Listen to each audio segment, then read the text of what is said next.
Good morning to all of you. मैं Vivek Kumar Singh, Chanakya college of education, Bettiah, Bihar से। आज हम लोग डीएलएड सेकेंड ईयर में यस 9 के यूनिट 1 में पाठचर्या निर्माण के सिद्धांत क्या होते हैं उनके बारे में अध्ययन करेंगे। पाठचर्या निर्माण के सिद्धांत। पहला हमारा है बाल केंद्रित सिद्धांत। बाल केंद्रित सिद्धांत में क्या है?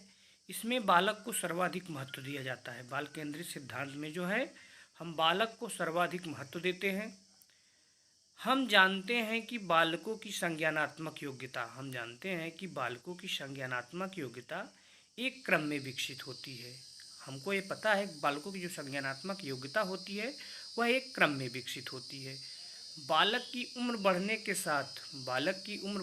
साथ न केवल उसका बौद्धिक विकास होता है, बालक की जब उम्र बढ़ती है तो उसका न केवल बौद्धिक विकास होता है अपितु उसका शारीरिक, भावात्मक, नैतिक और सामाजिक विकास भी लागू होता है।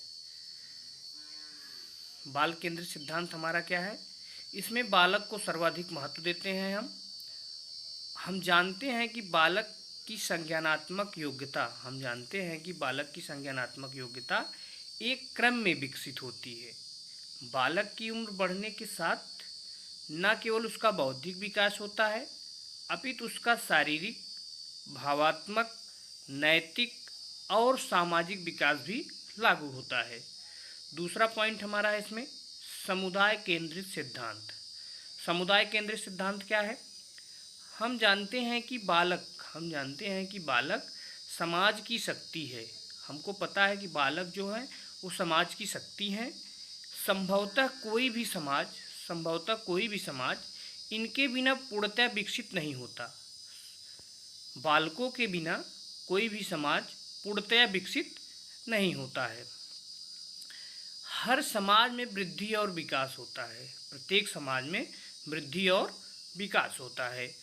विकास के लिए मानवीय संसाधनों की आवश्यकता होती है। विकास के लिए जो है हमको मानवीय संसाधनों की आवश्यकता पड़ती है।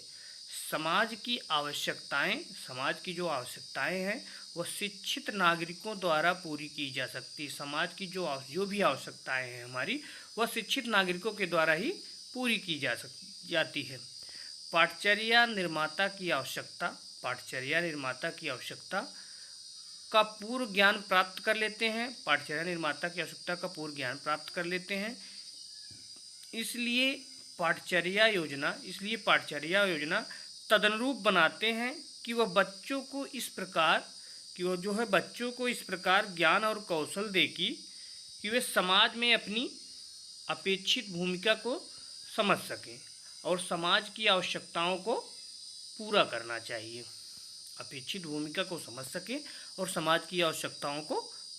चाहिए। तीसरा पॉइंट हमारा है विज्ञान के एकीकरण का सिद्धांत। विज्ञान के एकीकरण का सिद्धांत क्या है? आप जानते हैं कि 20वीं शताब्दी के बाद आधे भाग में ज्ञान का विस्फोट हुआ। पहले की अपेक्षा ज्ञान कहीं अधिक गति से बढ़ा। हमारा जो ज्ञान है वह कहीं अधिक गति से बढ़ा है। ज्ञान की यह वृद्धि जो है सभी विषयों में तथा विज्ञान और सामाजिक विज्ञान में बहुत अधिक हुई है। कहाँ हुई? ज्ञान की यह वृद्धि जो है हमारी सभी विषयों में तथा विज्ञान और सामाजिक विज्ञान में बहुत अधिक हुई है। जब बच्चे स्कूल को छोड़कर बाहर आएंगे तो जो चीज़ें उनके लिए आज संगत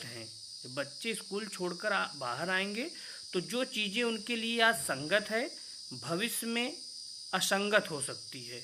जो बच्चों के लिए आज संगत है वो भविष्य में असंगत हो सकती है। चूँकि विज्ञान की अपनी स्पष्ट संरचना है और इस संरचना के अंतर्गत जो विज्ञान की संरचना है इसके अंतर्गत नए ज्ञान को स्थान दिया जाता है। विज्ञान की इस नई संरचना के अंतर्गत नए ज्ञान को स्थान दिया जाता है। हम जानते हैं कि जीव विज्ञान, रसायन विज्ञान, भौतिकी विज्ञान भौतिकी विज्ञान की 3 शाखाएं हैं। जीवन की वास्तविक स्थितियों में इनको अलग नहीं किया जा सकता। जीवन की जो वास्तविक स्थितियां हैं उसमें इनको अलग नहीं किया जा सकता है। हवा का उदाहरण लें। हवा के अवयवों को हम रसायन विज्ञान में पढ़ते हैं। हवा के जो अवयव हैं उसको हम रसायन विज्ञान में पढ़ते हैं, तथा उसके दबाव और गति को हम किसमें पढ़ते हैं? भौतिक विज्ञान में पढ़ते हैं। चूँकि यह सांस लेने में बहुत आवश्यक है, चूँकि यह सांस लेने में बहुत आवश्यक है, इसलिए उसका अध्ययन हम जीव विज्ञान में करते हैं। चूँकि यह सांस लेने में बहुत आवश्यक है, इसलिए इसका अध्ययन जो है हम जीव विज्ञान में करते हैं। यही स्थिति पानी और भोजन की भी है। यही स्थिति जो है पानी और भोजन की भी है। इसलिए एकीकृत प्रकृति को महत्व देने के लिए तीनों विषयों को मिलाकर तीनों विषयों को मिलाकर माध्यमिक स्तर पर सामान्य रूप से पढ़ाया जाना चाहिए। तीनों विषयों को मिलाकर जो है हम माध्यमिक स्तर पर सामान्य रूप से पढ़ाया जाना चाहिए। चौथा पॉइंट हमारा है बालक, समाज और विषय की आवश्यकताओं के एकीकरण का सिद्धांत। बालक, समाज और विषय की आवश्यकताओं के एकीकरण का सिद्धांत। बालक, समाज और विषय की आवश्यकताएं तीनों समान रूप से महत्वपूर्ण हैं। बालक, समाज और विषय की आवश्यकताएं तीनों समान रूप से महत्वपूर्ण हैं। अतः हम इन तीनों की आवश्यकताओं को संतुलित रूप से स्वीकार कर सकते हैं। ये तीनों की जो आवश्यकताएं हैं इनको हम संतुलित रूप से स्वीकार कर सकते हैं। योजना के प्रत्येक स्तर पर हमें 3 पक्षों का ध्यान रखना चाहिए। योजना के जो प्रत्येक स्तर हैं उसमें हमें तीनों पक्षों का ध्यान रखना चाहिए। 5वां पॉइंट है हमारा सृजनात्मकता का सिद्धांत। सृजनात्मकता का सिद्धांत क्या है? क्या आपने ऐसा कोई सामान्य एवं स्वस्थ बालक देखा है जो लंबे समय तक कुछ न करते हुए बैठा रहे? ऐसा संभव ही नहीं है, क्योंकि बालक स्वभाव से ही उत्साही होते हैं। स्वस्थ बालक हमेशा सक्रिय होते हैं। यदि बालकों के क्रियाकलाप को देखा जाए तो हम यह पाएंगे कि उनमें अधिकतर बालक सृजनात्मक होते हैं। इनमें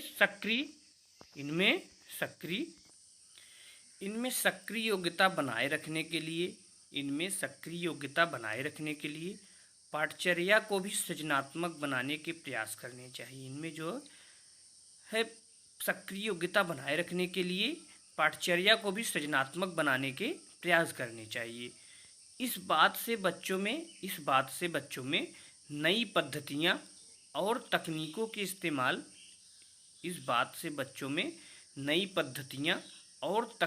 के इस्तेमाल करने की आदत पड़ेगी। जब वे समाज में वास्तविक कार्यक्षेत्र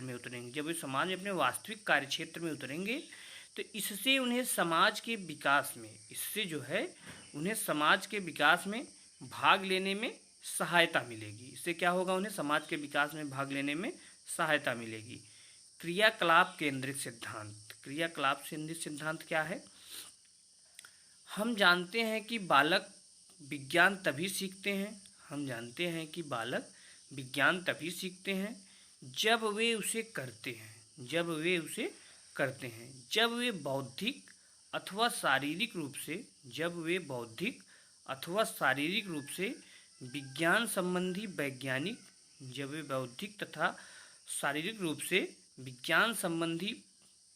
वैज्ञानिक सामग्री के संपर्क में आते हैं तो वे उसके बारे में सीखते हैं। कब सीखते हैं भाई? जब वे बौद्धिक अथवा शारीरिक रूप से विज्ञान संबंधी वैज्ञानिक सामग्री के संपर्क में आते हैं तो वे उसके बारे में सीखते हैं। कक्षा में, प्रयोगशाला में या घर पर की गई साधारण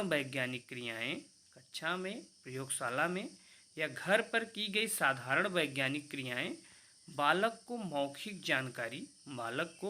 मौखिक जानकारी से आगे ले जाती हैं।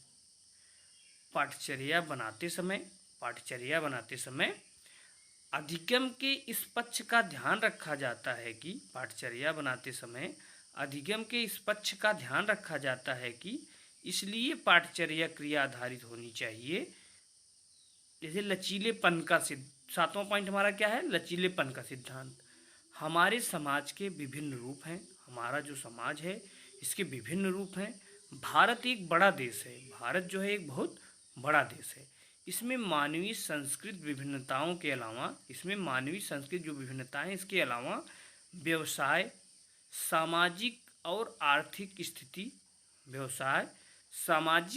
आर्थिक स्थिति, घर एवं जातियां, ग्रामीण तथा नागरिक क्षेत्र आदि में विभिन्नता है। हमारे यहाँ भौगोलिक स्थितियों में भी विभिन्नता है। हमारे यहाँ जो है भौगोलिक स्थितियाँ जो है हमारी, उसमें भी विभिन्नताएं हैं। हमारे देश के लिए एक ऐसी राष्ट्रीय पाठचर्या बनाना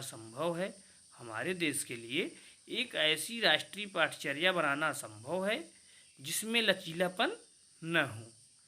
इसके अतिरिक्त प्रत्येक वर्ष विज्ञान तीव्र गति से बदल रहा है। नई खोजों के आधार पर नए ज्ञान में परिवर्तन और विकास किया जा रहा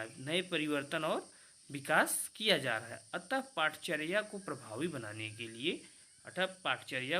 बनाने के लिए उसे लचीला बनाने की आवश्यकता को पूरा किया जाना है। आठवां पॉइंट हमारा है संस्कृति का परीक्षण। हम जानते हैं कि सांस्कृतिक दृष्टि से भारत एक धनी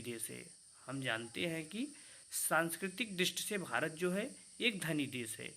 तथा अनेक वर्षों से भारतीयों में संस्कृति की रक्षा की है। यह शिक्षा के द्वारा ही संभव है कि हमारी नई पीढ़ी को नितांत विविधतापूर्ण संस्कृति की झलक मिल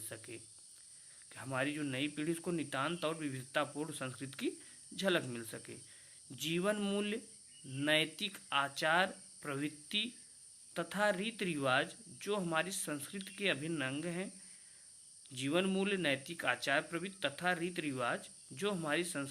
अंग हैं, उनकी रक्षा की जानी चाहिए। अतः जो सांस्कृतिक विविधता है पाठचर्या का अभिन्न अंग होना चाहिए। ऊपर हमने बहुत से बिंदुओं का वर्णन किया है जिनका ध्यान उच्च प्राथमिक स्तर के लिए पाठचर्या बनाते समय योजनाकारों को रखना चाहिए। Thank you to all of you. अब हम लोग अगले लेक्चर में अपने अगले टॉपिक के बारे में अध्ययन करेंगे।